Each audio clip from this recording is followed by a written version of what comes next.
I saw Sauce Walka just went off on the Mexican OT after watching the full interview he did with Angela Yee and Cleopatra. According to Sauce, he didn't see the full video, so he didn't understand why people were so angry. But after things were explained to him during an interview he just did, he agreed that the Mexican OT was wrong. Mexican OT reacted to this, saying that he is not mad, and also apologized if he offended any race. Let's check it out. Hey man, say man, kid that did Sauce Walka.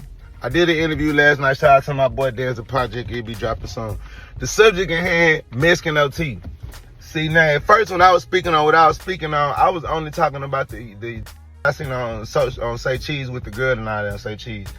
My bro Danza showed me the interview and showed me exactly verbatim what Mexican OT said on the interview on the podcast with all the women. OT wrong. I'm going to tell you why you wrong, little bro. I'm going to tell you why you wrong, OT. And you got a black brother. That's what you partially was finna get into it, but you didn't want to get into it. You know what I'm saying? You got a whole 50% black brother. This mixed nigga, real little brother, so you should feel 100%. He should feel, a motherfucker feel what I'm saying. What about this part?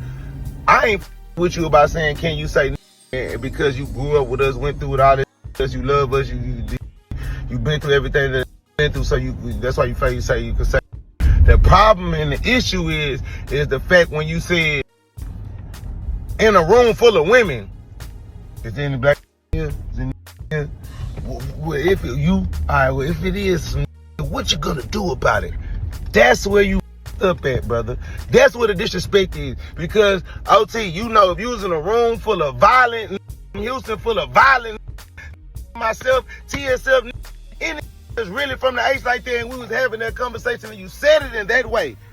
Y'all said, because who's gonna do about it? There been 6 in the room raising their hands saying they want to fight you. You know that. You know how to get down in Houston. You a Texas Crip. If a come up to you and say, Mexican OT, you ain't no Crip. And what you gonna do about it? You gonna want to fight about that. The room gonna say, who ain't what squabble?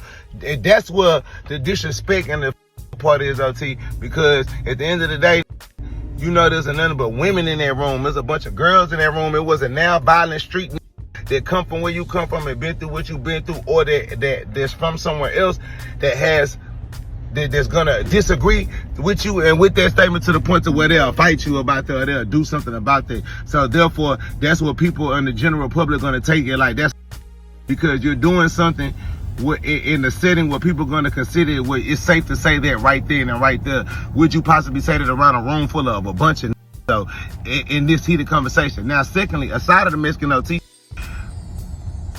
I also blame these blog sites, these interviewers, these platforms. Why do y'all constantly ask? I know why y'all do it. Y'all do it for click views, clickbait, all that. But y'all got to stop asking motherfuckers, rappers and certain celebrities these uncomfortable questions and then be pissed off when you get the certain type of answer that you get, or these artists respond in an uncomfortable way because they was asked an uncomfortable question when they really came in to promote their album. They really came in to talk about their career. They really came in to talk about positive, and y'all must steady dumping and pushing negative questions and negative energy down the mother throat, put them on the spotlight when they trying to interview. Feel me? So that's my sense on it. I ain't know, and I still don't give a. But all I'm gonna say is this: everything is about love and respect. When you do it and it's not out of love, or you trying to be too tough with, then that's where it's wrong. You know what I'm saying? Because you gotta earn that toughness, brother. So I'll tell you, I love you. If you mad at me, I don't give a. I'm just telling the truth, and that's what's real, blood. Just like I say all that other shit about messages and get on. I will get on your, get on anybody else. Wrong for that. You wrong, and the interviews is wrong for how they did it and chopped it up and only put that part out of there because you said a bunch of positive black people after the fact, but it's the fact that you're in a room full of four women, and you said you know it's no up in there, and you said, well, shit, is it wrong? Because if it was a real nigga, who's gonna stop me? You can't say that like that, blood, because you nigga is boy, yeah, fight for nothing and fight for less. Niggas do for less and do shit nothing. So you know what I'm saying? You can't do that like that, brother. But other than that, we chicken and sauce out right now. Get off my TD. You know what I'm saying? I know y'all ain't gonna say y'all can't check or y'all gonna do nothing, but I will and I can, and ain't nobody gonna do shit to me. You have stayed with me to this point of the video. Consider subscribing, hit the like button, and leave a comment below. Thank you for watching, and I will see you in the next video.